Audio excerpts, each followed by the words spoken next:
Hi అందరికీ నమస్కారం. ఇప్పుడే అందిన తాజా వార్త. వీడియోని స్కిప్ చేయకుండా మొత్తం చూడండి ఫ్రెండ్స్. అప్పుడే వీడియో అర్థమవుతుంది. సబ్స్క్రైబ్ చేయడం మర్చిపోకండి. మీరు ఇచ్చే సబ్స్క్రైబ్ వల్ల చాలా ఉపయోగం ఉందండి. అందరికీ నమస్కారం. ఇప్పుడున్న తాజా వార్త. వీడియోని స్కిప్ చేయకుండా మొత్తం చూడండి. సబ్స్క్రైబ్ చేయడం మాత్రం మర్చిపోదు ఫ్రెండ్స్ ప్లీజ్. నేడే సమంత పెళ్లి అనుమానాలు రెక్కెత్తిస్తున్న షామిలి పోస్ట్.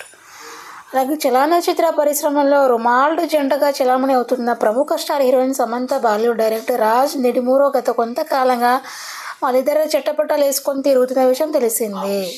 ముఖ్యంగా వీరిద్దరూ రిలేషన్లో ఉన్నారని, పెళ్లి కూడా చేసుకోబోతున్నారని గత కొన్ని రోజులుగా వార్తలుగా రాగా, ఈరోజు ఊహించిన ఒక వార్త సోషల్ మీడియాలో సంచలనం సృష్టిస్తుంది.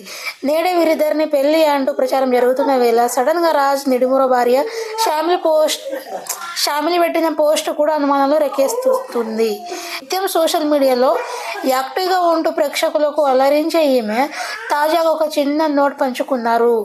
అలాగే తెగించిన వ్యక్తులు అందరూ తగినట్లుగానే వ్యవహరిస్తారు అంటూ షామిలి పెట్టిన పోస్ట్ ఇప్పుడు చర్చ. కోయంబత్తూర్ లోని ఈషా యోగా సెంటర్లో సమంత, రాజ్ నిడిమూరో వివాహం చేసుకోబోతున్నట్లు సోషల్ మీడియాలో వార్తలు వస్తున్నాయి. వాస్తవానికి సమంత సమయం దొరికినప్పుడల్లా ఎక్కువగా ఈషా ఫౌండేషన్కు వెళ్తుంది అనే విషయం అందరికీ తెలిసిందే. స్థాపకుడు, ఆధ్యాత్మిక గురువు జగ్గి వాసుదేవ్ నిర్వహించే కార్యక్రమాలలో ఎక్కువగా పాల్గొంటూ మానసిక ప్రశాంతతను పొందే ఈమె అక్కడే తన రెండో వివాహం చేసుకోబోతున్నట్లు వార్తలు వినిపిస్తున్నాయి.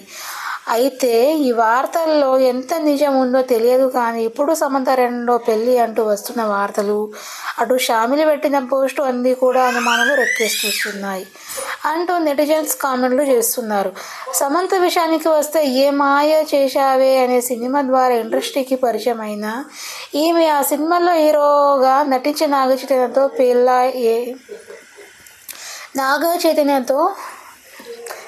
చైతన్యతో 7 ఏళ్ల పాటు ప్రేమారణం కొనసాగించి దగ్గుబాటి రణ సహాయంతో పెద్దలను ఒప్పించి ఇరు కుటుంబ సభ్యుల సమక్షంలో అంగరంగ వైభవంగా వివాహం చేసుకున్నారు. ఒకవైపు హిందూ సంప్రదాయంలో, మరోవైపు